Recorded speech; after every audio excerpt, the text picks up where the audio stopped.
Hello, friends, and welcome to another story time with the staff of Creekwood. This morning, I am bringing you the book Last Stop on Market Street. Words by Matt De La Pina and pictures by Christian Robinson. I think we're going to enjoy this book together. Here we go.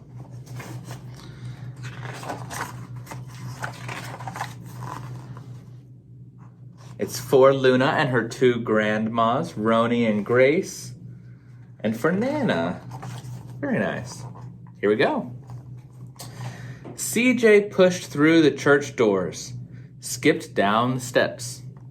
The outside air smelled like freedom, but it also smelled like rain, which freckled CJ's shirt and dripped down his nose.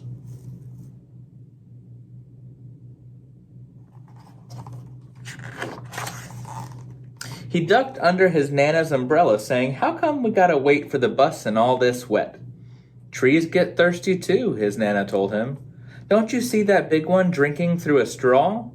CJ looked for a long time, but never saw a straw. Do you see one? I sure don't. What do you think she's talking about?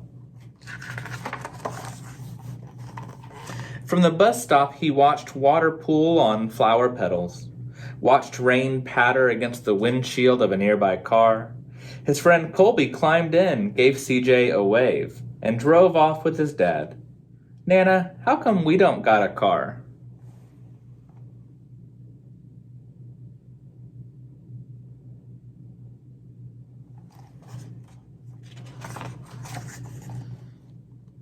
"Boy, what do we need a car for? We got a bus that breathes fire, and old Mr. Dennis, who always has a trick for you." The bus creaked to a stop in front of them. It sighed and sagged, and the doors swung open.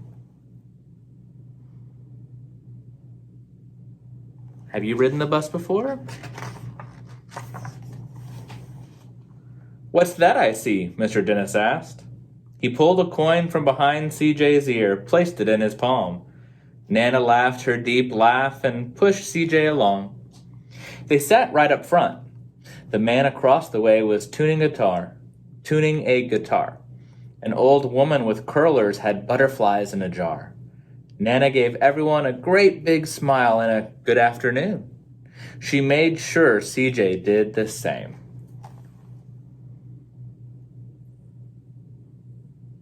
Have you seen any tricks like that, where someone pulls a coin behind your ear? The bus lurched forward and stopped, lurched forward and stopped. Nana hummed as she knit. "How come we always gotta go here after church?" CJ said. "Miguel and Colby never have to go nowhere." "I feel sorry for those boys," she told him. "They'll never get a chance to meet Bobo or the sunglass man. And I hear Trixie got herself a brand new hat." CJ stared out the window, feeling sorry for himself. He watched cars zip by on either side, watched a group of boys hop curbs on bikes.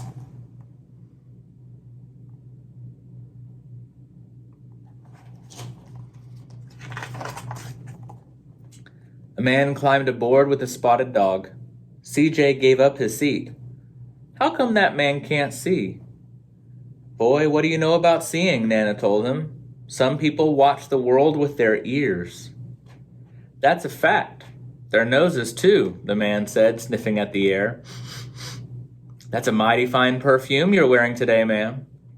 Nana squeezed the man's hand and laughed her deep laugh. Can you think of any other ways that you would see the world? Not just with our eyes, with our noses, with our ears. What other ways? Two older boys got on next. CJ watched as they moved on by and stood in back. "Sure wish I had one of those," he said. Nana set down her knitting. "What for? You got the real live thing sitting across from you. Why don't you ask the man if he'll play us a song?" CJ didn't have to.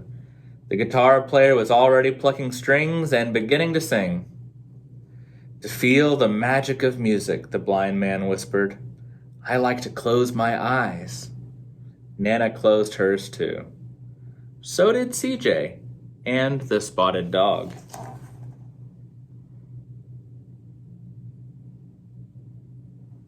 That's a good way to listen to music.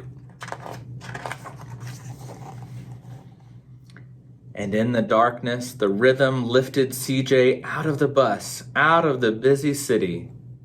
He saw sunset colors swirling over crashing waves, saw a family of hawks slicing through the sky, saw the old woman's butterflies dancing free in the light of the moon.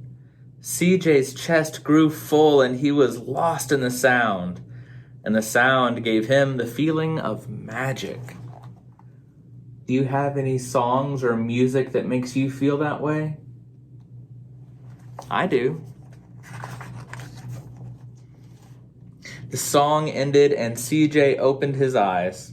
Everyone on the bus clapped, even the boys in the back.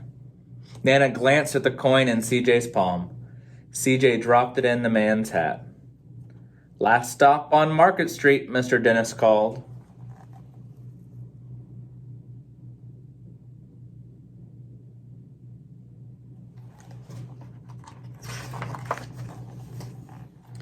CJ looked around as he stepped off the bus. Crumbling sidewalks and broken down doors, graffiti-tagged windows and boarded-up stores. He reached for his Nana's hand. How come it's always so dirty over here? She smiled and pointed to the sky. Sometimes when you're surrounded by dirt, CJ, you're a better witness for what's beautiful. Now that's something worth remembering. When you're surrounded by dirt, you're a better witness for what's beautiful. It's a wise Nana. CJ saw the perfect rainbow arcing over their soup kitchen. He wondered how his Nana always found beautiful where he never even thought to look. He looked all around them again at the bus rounding the corner out of sight, and the broken street lamps still lit up bright, and the stray cat shadows moving across the wall. Do you see that rainbow? What other beautiful things do you see in this photo?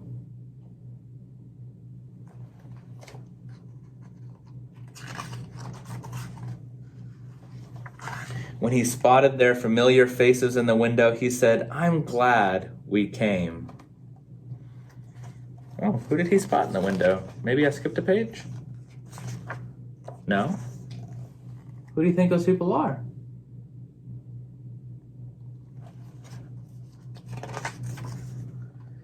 He thought his Nana might laugh her deep laugh, but she didn't. She patted him on the head and told him, "Me too, CJ.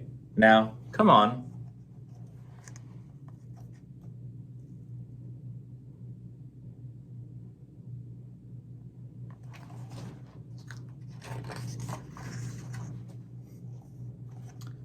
The end. Just has a picture of them there at the bus stop. They had served, I don't know if you can see them right there. They're serving in the soup kitchen.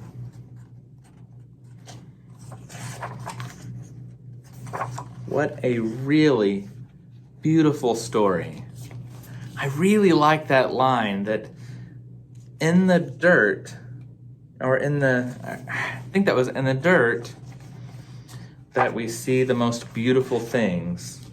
It is when we are surrounded by dirt, right? Yes. Sometimes when you're surrounded by dirt, you're a better witness for what is beautiful. And in a year like this, it kind of feels like we're surrounded by a lot of dirt, doesn't it? There's chaos all around us. There's people getting sick. We miss our friends. We miss the normal that we used to know, and people are divided and being mean.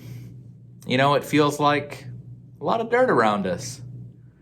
Perhaps it's during this time that perhaps we can notice a little more of that beauty around us.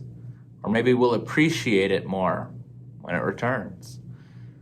I wonder what beautiful things you are noticing around you. I think I hold on to my friends and my family a little more precious than I used to. Those phone calls are a little more sweet. I'm a little bit more patient. And hopefully I'm a little more kind with those that I come in contact with, even on those days when it's hard. What beauty are you seeing?